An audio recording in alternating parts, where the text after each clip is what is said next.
Now it's time for our newspaper review, where we look at the stories making the headlines around the world, and Aaron joins me to do that. The next Archbishop of Canterbury is likely to be a powerful advocate of banking reform, says the Financial Times. The former oil executive is a stringent critic of capitalism's excesses. This one's a big story because the South China Morning Post reports on plans to double Chinese household incomes by 2020. That's noting President Hu Jintao's remarks that the Communist Party control was necessary for that in his party Congress speech. And the Bank of England has opted not to pump more cash into the ailing UK economy, says the Gulf News, speculating inflation fears could be behind the decision.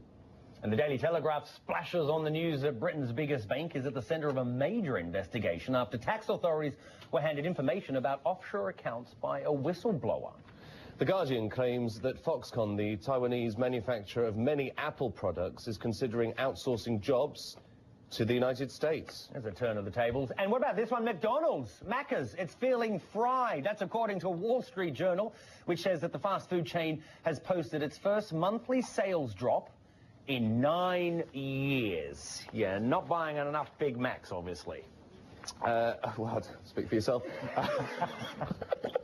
We're going to have a deeper look at those stories now. With us to do that is Bundeep Singh Rangar, chairman of IndusView, who clearly doesn't eat many burgers. No. Let's start with that story about the incoming Archbishop, who of course has a huge amount of experience when it comes to banking, but he could remain on the review into banking excesses.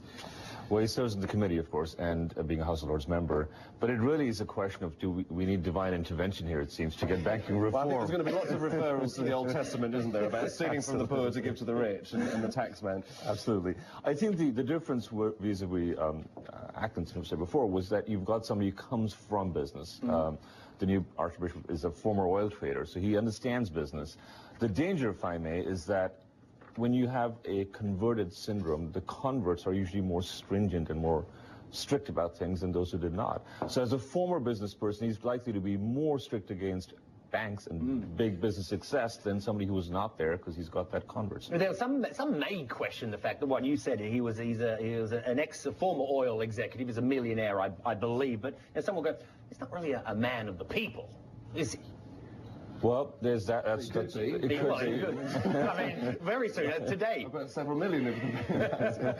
We made a speech in Switzerland recently where he really came down harsh on banks, and he pointed to the fact that banks, he believes, serve no social purpose, which is a bit extreme, because banks do serve a social purpose. They do encourage businesses and lending. So yes, you can curtail excesses, but to go all out against them is a bit dangerous, especially when you've got somebody at the helm. He's already been very outspoken about the excesses in banking, though, hasn't he? He hasn't held back at all. No, and that's where the concern lies, right? And it's funny because I always wonder, what's the connection with banks and these ministers? Stephen Green, right, the former big boss of HSBC. We're going to talk about HSBC soon, but he's an ordained minister as well. I'm telling you, it's going to take God to help the banks. That's okay. Let's move on. Let's talk about the South China Morning Post. And it's funny, I mean, this is all talking about Hu Jintao, who he sets this target of doubling incomes by 2020.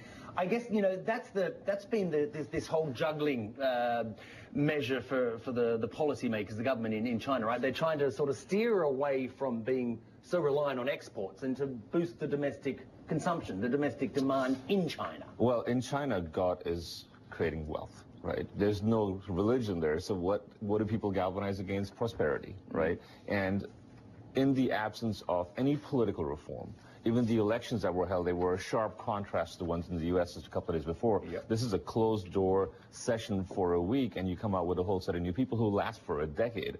Vastly different. If you and I were sitting in China today, we would not be able to log into our Facebook accounts. There is a huge difference in just basic liberties, civil liberties.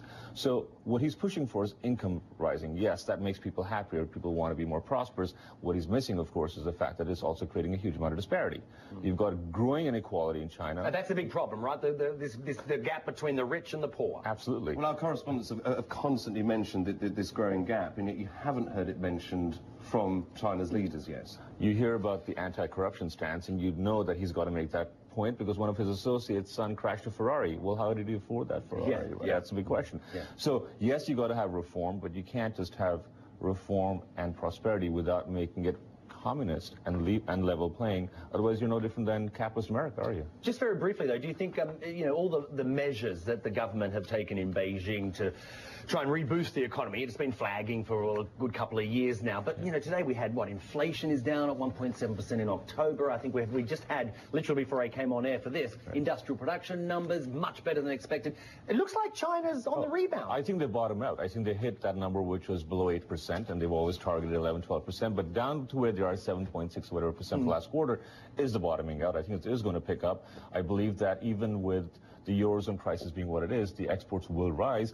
And one side effect, unfortunately, of Hurricane Sandy will be a whole new construction boom in the U.S. That means more supplies coming back from China. Not to mention the story we have later on about, companies now setting up jobs in the U.S. That's an interesting one. We'll get to that. Well, let's move on so we can get to that. This is a story that features heavily in the Gulf news. It's going to be everywhere today. Bank of England rules out any more stimulus.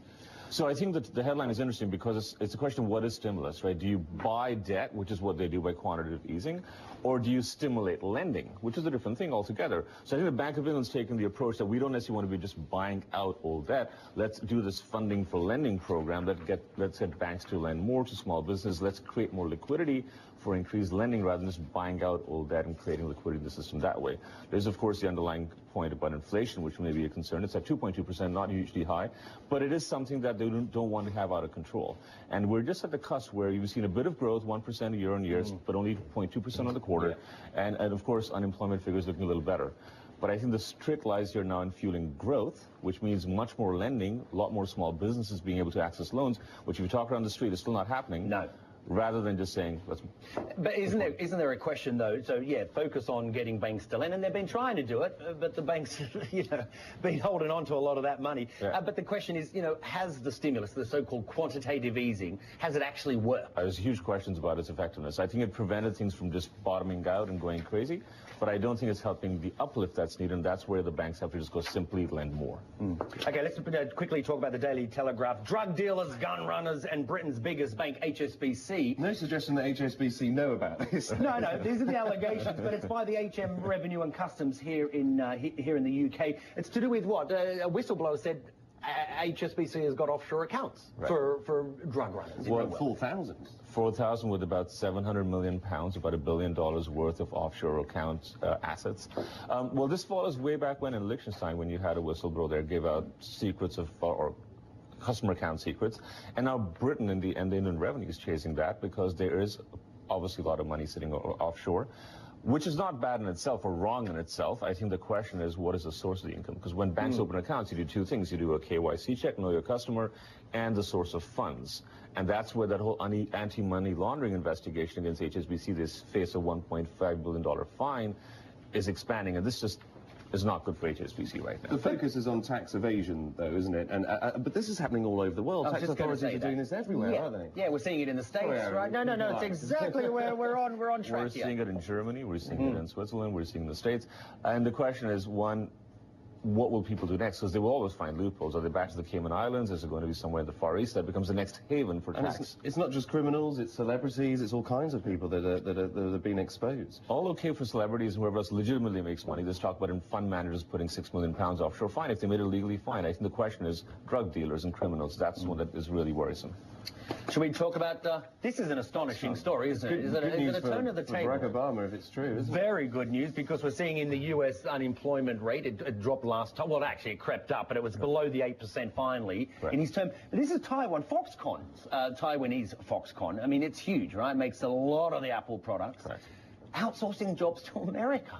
Well, you know what's really fascinating about this is that this happened in the services sector with the Indian IT industry about 5 years ago, or 5 to 10 years ago, when initially there was a lot of this export of jobs happening to India, at least a perception of it, and then lots of studies came out saying actually the job creation in the United States was greater than those job losses. In some ways, what Foxconn is doing is saying the same thing happening in manufacturing, especially, guess what?